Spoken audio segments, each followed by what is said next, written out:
Europe 1, il est 8h moins le quart, l'interview vérité. Thomas, vous recevez ce matin Guillaume Martin. Il est cycliste et il prendra samedi le départ du Tour de France à Düsseldorf, d'où il est en duplex ce matin, en direct. Autant vous prévenir, Julie et chers amis, tout de suite. Guillaume Martin, c'est un cycliste hors du commun. Si on devait le ranger dans une catégorie, ce serait celle des grimpeurs penseurs, puisqu'à 24 ans, il est titulaire d'un Master 2 de philosophie. Bonjour Guillaume Martin. Bonjour. Il y a un monde entre le vélo et la philo. Comment en êtes-vous arrivé à faire à la fois le Tour de France et être bac+5 en philo ? C'est vrai qu'en France, on a l'impression qu'il y a un monde entre les matières qu'on qualifierait d'intellectuelles et les matières physiques ou les disciplines physiques comme le sport ou l'artisanat. Mais moi, j'ai jamais eu l'impression qu'il y avait un cloisonnement entre tout ça. Et pour moi, c'était naturel. Voilà, j'aimais le sport, j'aimais la philosophie. Donc c'était naturel de poursuivre à fond dans chaque domaine. Et il s'est trouvé que voilà, je suis parvenu à devenir professionnel en cyclisme, et puis que voilà, j'ai eu un Vous avez choisi master, de ne pas choisir en quelque sorte entre les deux. Il y a 2 ans, vous avez rédigé un mémoire intitulé, alors je m'accroche, Le sport moderne, une mise en application de la philosophie nietzschéenne. Alors moi qui ne fais ni vélo ni philo, est-ce que vous pouvez m'expliquer simplement la mise en application de la philosophie nietzschéenne ? Pardon, je crois que vous devez avoir un téléphone portable à côté de vous, donc ça grésille un tout petit peu. Je ne sais pas si vous pouvez l'écarter, mais en tout cas, c'est pas grave. Parlez-nous de Nietzsche. Ouais.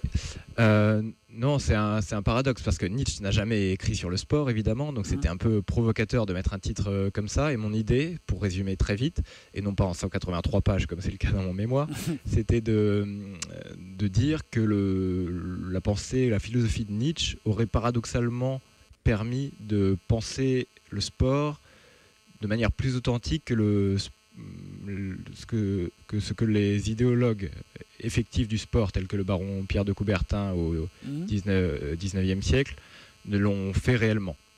D'accord. Donc voilà, Nietzsche, c'est un penseur de la fin du 19e siècle. Il est mort juste avant le début du premier Tour de France, à 4 ans près, je crois, ça s'est joué. Oui, c'est ça. C'est ça. C'est ça, donc. Ouais, de 3 ans, je crois. Donc voilà, il y a quand même une concomitance, une contemporanéité. Les Jeux Olympiques, c'est à peu près la naissance des Jeux Olympiques modernes, c'est à peu près les mêmes années. Donc voilà, je suis parti de cette cohérence chronologique pour faire une interprétation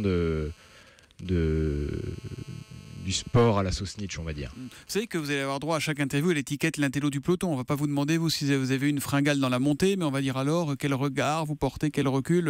Ça peut vite devenir fatigant pour vous, ça, non ?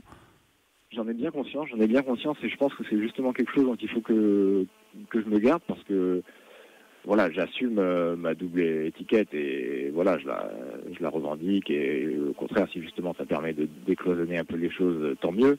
Mais après, j'ai envie d'être jugé et considéré pour ce que je fais en tant que cycliste. Enfin voilà, j'ai pas envie que... Et vous êtes un cycliste de bon niveau, vous avez fait 18e du dernier Dauphiné. Vous êtes coureur dans une équipe belge, Wanty Groupe Gobert. Est-ce que votre profil atypique vous a aidé ou a plutôt effrayé vos employeurs ? Est-ce qu'ils se sont dit, oh là là, lui, il est pas comme les autres ? Je sais pas, c'est dur à dire. C'est vrai que j'ai eu du mal à décrocher mon premier contrat professionnel alors que j'avais eu des très bons résultats chez les amateurs. Et donc il y a peut-être une part de ça, mais en tout cas maintenant je me sens totalement accepté dans le milieu, et ce qui est bien dans le cyclisme, c'est qu'il y a énormément de profils différents. Donc moi je suis cycliste et philosophe, mais il y en a d'autres qui ont aussi une double casquette, mais avec d'autres matières ou disciplines de prédilection. Donc je pense que c'est quand même quelque chose qui est accepté, qui l'est de plus en plus, et tant mieux. Comment vous l'abordez ce tour ? C'est quoi votre objectif ? C'est la victoire d'étape ? C'est d'aller au bout ? L'essentiel, c'est de participer, Aurélie Coubertin, ou pas alors ? Alors justement, dans mon mémoire, je critique pas mal cette maxime reprise par Pierre de Coubertin, et je lui oppose une citation de Nietzsche qui est je ne conseille pas la paix mais la victoire. Donc en l'occurrence, non, quand on est sportif, quand on est compétiteur, l'objectif c'est pas de participer, c'est en effet de gagner. Alors dans le cyclisme, on est quasiment 200 au départ, donc il y a des victoires relatives. C'est vrai que si je fais par exemple un top 20 au général, je pense que ce serait un bilan. Ce serait bien, premier tour dans les 20 premiers du général. Pour ma deuxième année pro. Mais après, s'il y a une victoire d'étape, c'est encore mieux. Votre but, c'est quoi? C'est d'être le prochain Bernard Hinault, autrement dit le prochain Français à enfin gagner le Tour, ou le prochain Nietzsche?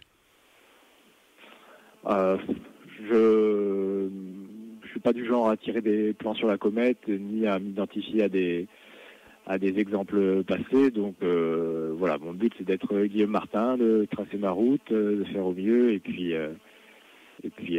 que sera. On vous souhaite que cette route vous mène déjà dans un premier temps jusqu'aux Champs-Élysées le 23 juillet pour l'arrivée de ce Tour. Dernière question, vous avez aussi écrit une pièce de théâtre, décidément vous n'arrêtez jamais. Elle s'appelle Platon versus Platoche. Qui gagne?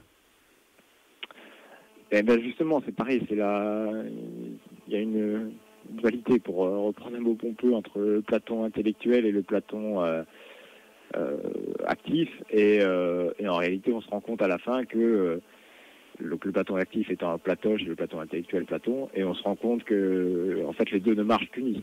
Donc c'est ça le mot d'ordre, à mon avis, qu'il faut garder à l'esprit. Eh ben on le gardera. Merci Guillaume Martin d'avoir été en direct avec nous ce matin. Pardon pour cette qualité de liaison un peu médiocre pour vous tous de l'autre côté du poste. On vous souhaite le meilleur pour ce Tour dont vous prenez donc le départ samedi et qu'on suivra bien sûr tous les jours sur Europe 1. L'équipe Europe 1 à belle allure avec Émilie Bonneau, Axel May, Simon Rubin et Thomas Voeckler ainsi que Richard Virenque. Voilà, et bon Tour de France.